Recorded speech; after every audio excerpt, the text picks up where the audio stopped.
Leveling your freezer or refrigerator is an important step to take to ensure it functions properly. After uncrating the cabinet, put on the provided casters.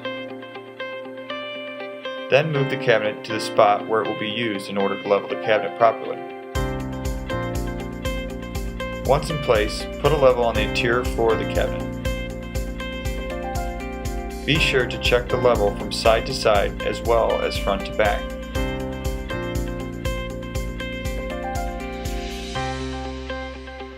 If the cabinet is not level, use the provided caster shims by adding a shim to the caster on the side that needs to be heightened. It is important to use no more than 3 shims per caster.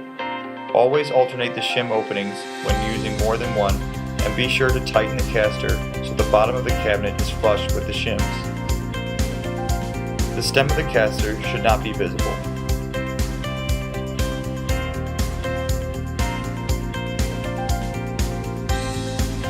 For additional assistance or questions, please contact True's Technical Service Department at 1-800-325-6152.